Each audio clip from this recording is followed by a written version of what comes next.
हे पहा विद्यार्थी मित्रांनो, आपल्याला इंग्लिश ग्रामर मधला नेहमी हायस्कूलला किंवा कॉलेजला किंवा एमपीएससीला किंवा कॉम्पिटेटिव्ह एक्झामला विचारलेला सगळ्यात महत्त्वाचा प्रश्न म्हणजे यूज सिन्स अँड फॉर. अजून काय लोकांच्या मध्ये सिन्स अँड फॉर मध्ये बऱ्याच आपलं कन्फ्युजन होत असतं. तर सिन्सचा वापर कुठे करायचा आणि फॉरचा वापर कधी करायचा हा आपण बाकीचं बघू. आता सिन्स म्हणजे काय, तर सिन्स ह्या शब्दाची आपण इथे व्याख्या बघूया.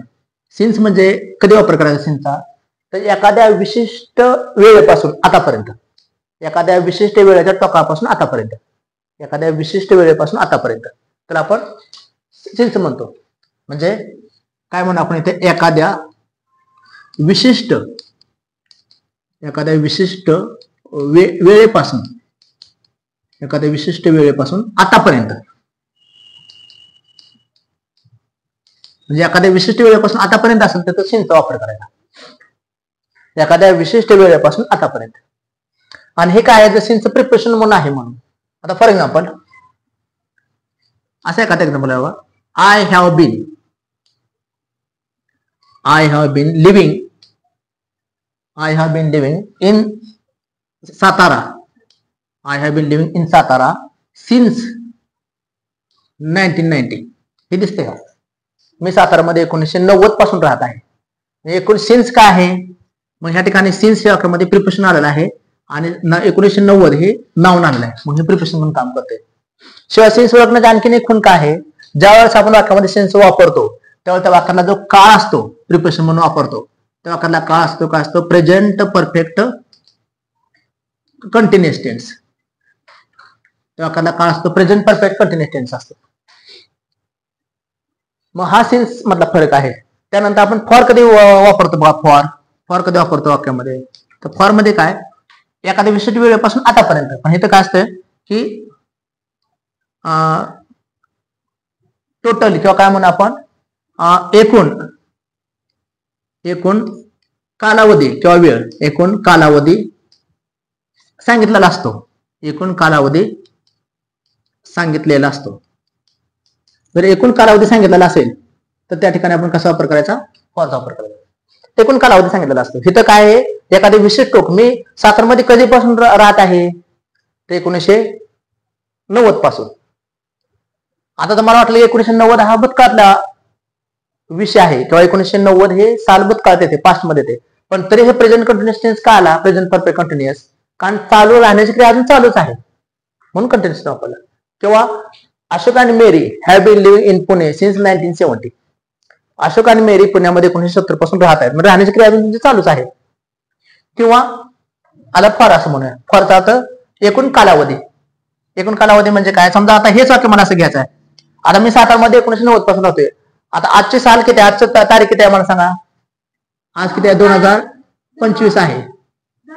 हा, आणि 1990 बघा, मग सांगा मला 2025 पासून 1990 वजा केलं तर किती वर्ष राहतील, 5 अजून 0 गेले 5 ना, 2 आतून 9 गेलं म्हणजे 12 आतून 9 गेले किती राहिले, 3 का, बरोबर आहे का.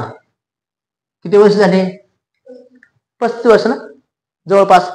म्हणजे मी सातारमध्ये किती वर्ष राहतोय, 35. मग हे कसं सांगणार मी, इथं फॉरचा वापर करणार. मग काय म्हणू आपण, आता काळ कुठला असू शकतो, इथं प्रेझेंट परफेक्ट कंटिन्युअस पण असू शकतो किंवा प्रेझेंट असू शकतो किंवा सिंपल पण असू शकतो. मग इथं I have been living in Satara, I have been living in Satara for last 35 years. मग ह्या ठिकाणी आपण फॉरचा वापर केला. कळलं का दोन्ही मधला फरक. या ठिकाणी आपण बघा, फॉरचा वापर कधी केला आपण, I have been living in Satara for last 35 years. सातारमध्ये गेले मी 35 वर्ष राहते, म्हणजे एकूण कालावधी सांगितला आपण. आणि मी सातारमध्ये कधीपासून राहतोय, ते 1990 पासून. हा कळला तुम्हाला, सिन्स आणि फॉर मधला फरक कळाला का तुम्हाला. मला वाटतं हा भाग तुम्हाला कळाला असेल.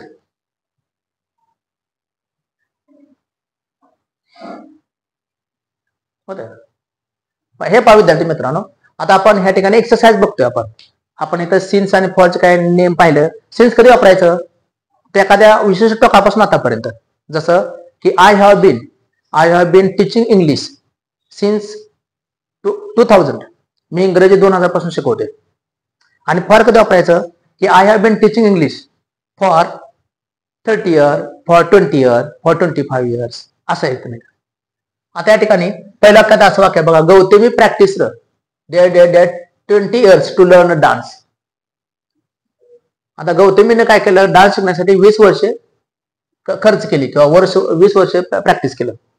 मग हे सांगण्यासाठी आपण काय म्हणू, आपण की किती वर्ष, 20 वर्ष म्हणजे काय दिलाय, कालावधी दिलाय ना टोटल.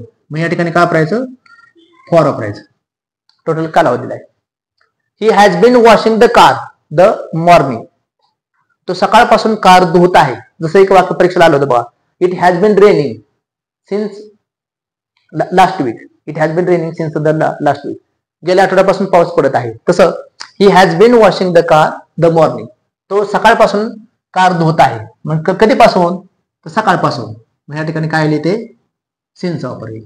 कधीपासून, तर सकाळपासून. ही लिव्ड इन लंडन 10 इयर्स. तो लंडन मध्ये किती वर्ष राहिला, 10 इयर्स. किती वर्ष आहे, आपल्याला काय दिलंय, तर टोटल कालावधी दिलाय. म्हणून आपण इथे कसा वापर करायचा, फॉरचा वापर करायचा. Akshay has been in the film industry 40 years. Akshay Kumar हा फिल्म इंडस्ट्रीमध्ये किती वर्ष आहे, 40 वर्ष. म्हणजे काय सांगितलं, टोटल कालावधी असेल, टोटल कालावधी असेल किंवा टोटल वेळ असेल तर काय लिहायचं, फॉर लिहायचं.